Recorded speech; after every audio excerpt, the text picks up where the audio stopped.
Oh, yes. The server hamster died. Let's go. Oh. I can't recall the last time I've been strafed by a plane in my 279 and gotten damaged. I don't know. There's the strafe. Okay, it can take out my transmission. That's my absolute favorite. Hey there, I'm Chicken Farmer. Welcome to my channel. Today we'll be talking about the dynamic duo of Russian bias, the 279 and the T-55AM-1. These two vehicles are absolutely beautiful. They work together wonderfully. They are both wonderful vehicles, although I believe that the battle ratings should be flip-flop between them. The 279 should be 8.3 at least, and the T-55AM-1 at least 8.7 as well. The T-55AM-1 absolutely overperforms by a long shot in comparison to its peers, and the 279 does not perform well enough in the matchmaking it gets put in. Now, I will say my opinion on the T-55AM-1 is debatable, whereas the 279 I don't believe to be debatable at all. The 279 straight up does not perform as well as you would expect it to. This tank is allegedly the best protected heavy tank at its tier. Now, that is not really the case. When we take a look at the armor, the only thing that actually stands out is this steel spaced armor. That is honestly the only place there actually is armor on this vehicle. It has a very easy turret to penetrate just because it's a classic rounded Russian turret, and the hull is pretty much paper thin for its battle rating. Now, the numbers don't say it's paper thin, although when we look at one of its 8.7 peers, I'm going to use the Merkava Mark I as an example. It fires darts, which turns this thing to absolute butter. I mean, it is a dart, so it's going to go through a lot, but the fact that this is a quote-unquote competitor to the 279 is kind of an illogical statement. Now I'm going to use a vehicle that would see the 279 in an absolute maximum up tier, the 7.7 American M103. Note, the M103 fires Heat FS. In the battle rating 7 range is when a lot of vehicles all start firing Heat FS, and those are the vehicles that you will see in an absolute down tier in the 279, which also turns the 279 to absolute butter.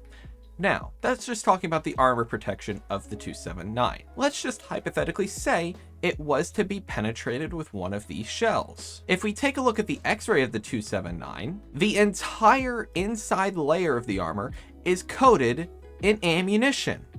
Now, yes, you could bring less ammunition. It doesn't matter how little ammunition you bring, you will still have mass amount of shells coating the entire tank. Now, the reason for there being so much ammunition is because the projectile and the propellant is modeled separately. So that means it's going to take up a lot more storage inside of the tank. Now, looking at the different stage storages, it doesn't matter really how much ammunition you bring in. Unless you bring one shell, you're still going to have massive parts of your tank filled with ammunition. It's inevitable. It is something you cannot avoid while playing the 279, which is honestly just too bad, because it's honestly a miracle to get penetrated in this tank and not die from it. Now, I'm not saying that this tank is bad by any means. I absolutely love this vehicle. As for the plus sides of this vehicle, number one is the cannon. The cannon is absolutely wonderful. It's 130 millimeters and it fires APCBC, which this is a very punchy shell because it can penetrate 364 millimeters of armor. And it also has 125 grams of explosive mass, which can one-shot most things that you penetrate. It is absolutely wonderful ammunition. Although, when we look at its other peers that are firing darts and firing Heat FS, it does kind of lose its luster in comparison. But the gun is very fun to use. Another positive of this vehicle is the mobility. It is surprisingly mobile for being a heavy tank, and it can move at a top speed of 55 kilometers an hour.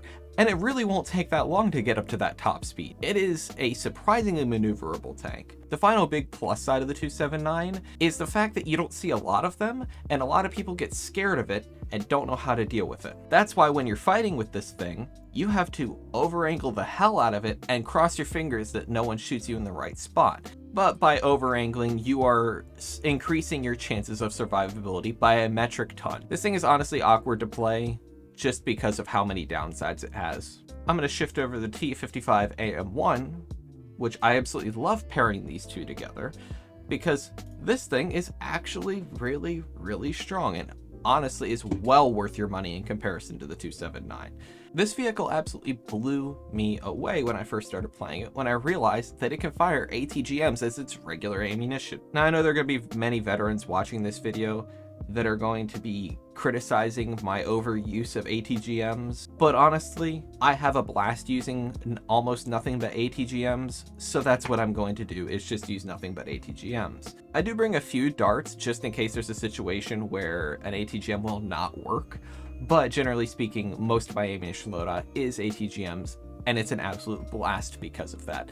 This thing's armor doesn't really hold up the greatest. You can, if you yell Russia loud enough, bounce a few shells here and there, and you can survive a few hits, although that is not this thing's strong suit. Instead, this thing is great for just picking off random opponents from range, or surprising someone in close quarters combat. Mostly you'll want to keep this thing at a distance though. It's also got decent maneuverability with 50km top speed, and these two tanks honestly have very comparable mobility, which is kind of surprising, as one of them is a heavy tank and one is a medium. Although the mobility is not the greatest, it's just pretty solid. Also, I purchased a premium top tier loadout for Russia. I've had it since the Moderna came out because I originally got the Moderna and was like, you know what, I don't want to sell this, I want to just get a loadout, so I ended up getting a loadout.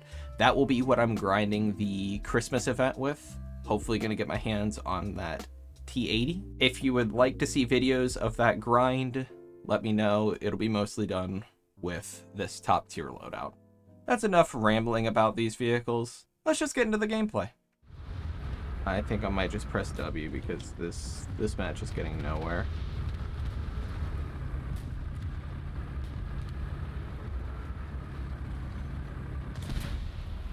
Is he like even farther up the mountain?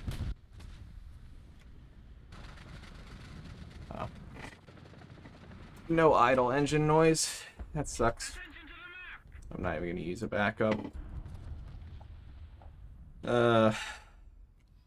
Just gonna break out the 279 and go kill him. Exact my revenge. Although his darts are not gonna be very good for my health.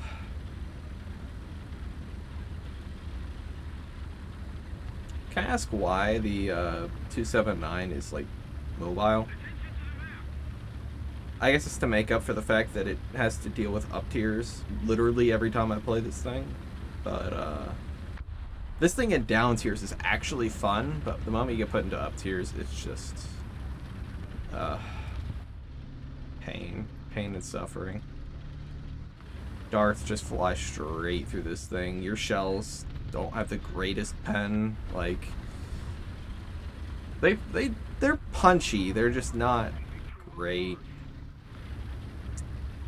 They're far from great.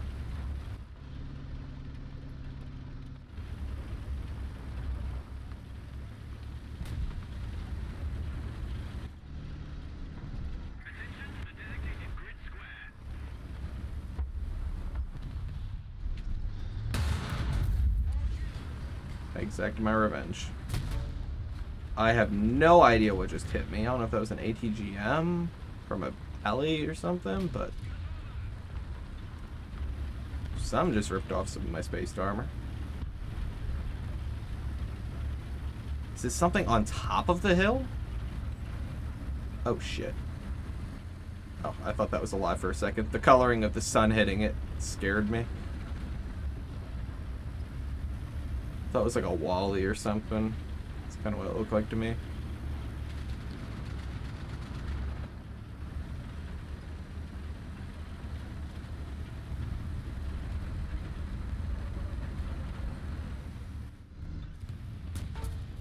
Shit. There goes my turret.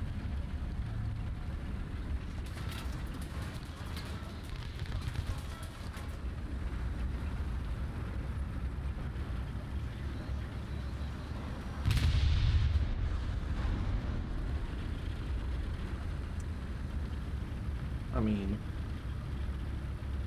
I'll take that.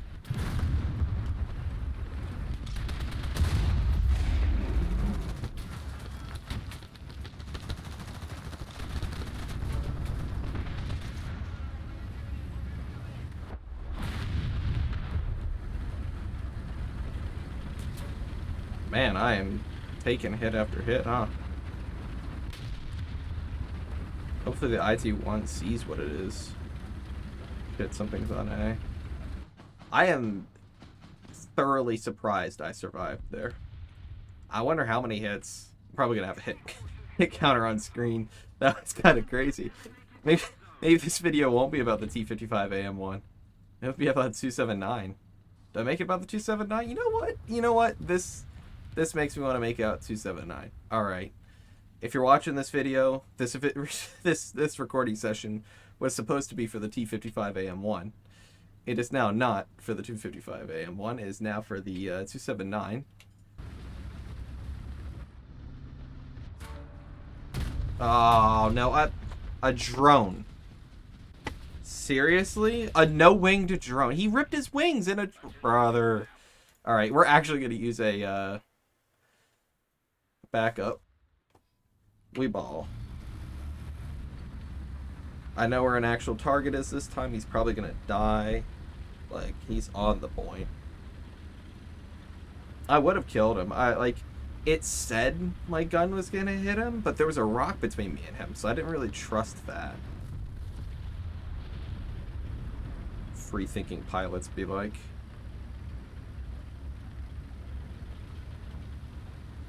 A plane shouldn't be the biggest threat to me currently, unless he has like some really good like anti-ground armament.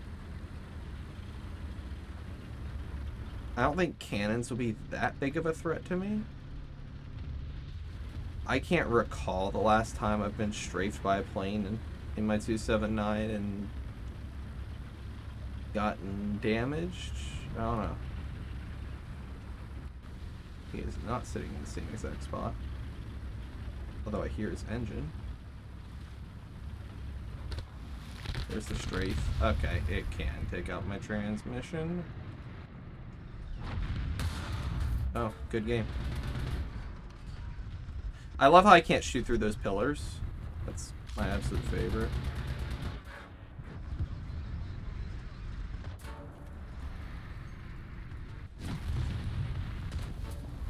Alright, well, I gave it my best shot. Not much I could really do. Can I... Yes. Yes! I'm gonna go kill the thing on the point with my alley. Bro actually thinks napalm will do something. Oh, yes. The server hamster died. Let's go.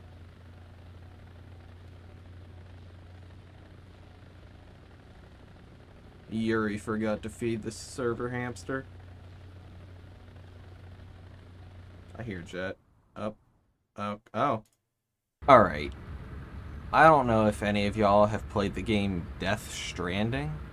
I think the vibes in that game were on fucking point. I've actually not finished it. After I get done with this recording session, I'll probably actually go play it. But the soundtrack... I have that shit pulled up on Spotify right now. It is bumping. Why do I have bushes? But yeah, back to music, bumping. The Death Stranding soundtrack, go listen to it. That shit, buzzing. I love it so much. Like, I love City Girl, but when I'm not listening to City Girl, I'll be listening to that shit. You buzzing. Driver Loader, of course. Take him out, BMP. Never mind, don't.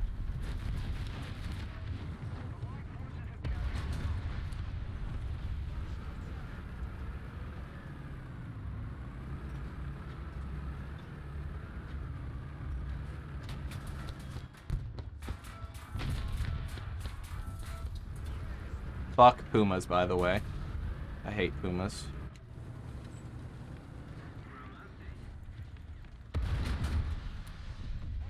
Like, that's an XM1. That's the equivalent of the like pretty much the terms.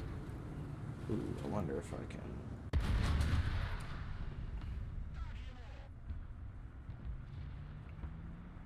I might try and time it and like drop the shell a little.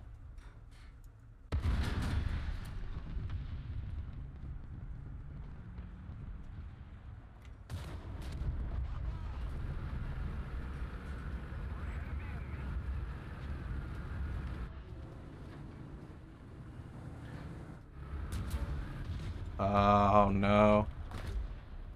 Yeah, I overexposed. Wait, hold on. I'm going to wait for my driver to come up, and then I'm going to change my position a little.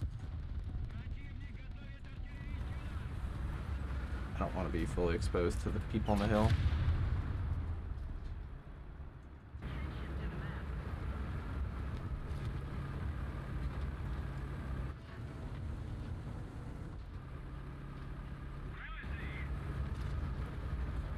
I wonder if I can get an angle on that.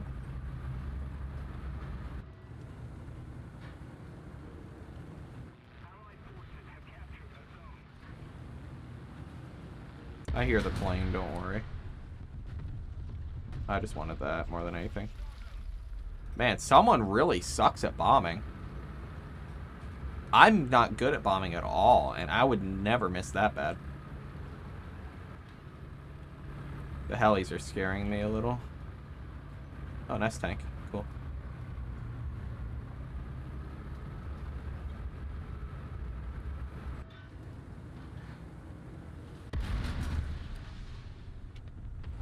Yep, I want that transmission. That's all I need out of him. I don't care about the rest of it. I just want the transmission. What did I just get shot by? I don't know from where. I really have no clue where he was. The directional indicators sometimes just don't work. At all. It's kind of frustrating.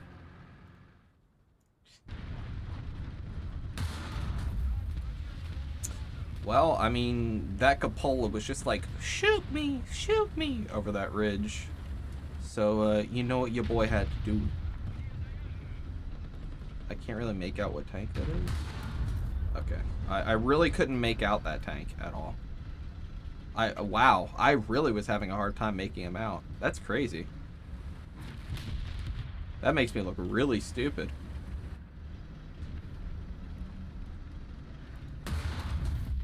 Wow, I am impressed. I love my M103. That thing has some of the best armor at 7.7. I mean, okay, now that I think about this, this is an 8.7. But damn. Like, yeah, where they at, bro? I mean, was he trying to be toxic by saying you're amazing? Like, is he making fun of the fact that I stepped in front of him? Or, like, drove in front of him? I don't think so.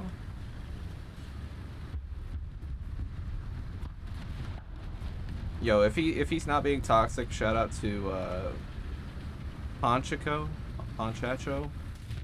I'm here to honestly, my main goal is to blow up and act like I ain't know nobody, but my second goal is to honestly bring a little bit less toxicity to the community, and also to bring together the World of Tanks and War Thunder communities. I know, that sounds really stupid and it sounds like pipe dreams, but honestly, we're in such, like, both communities are in such a niche part of the, like, genre of gaming communities that, like, if we kind of, like, came together a little bit, we might be a little less niche.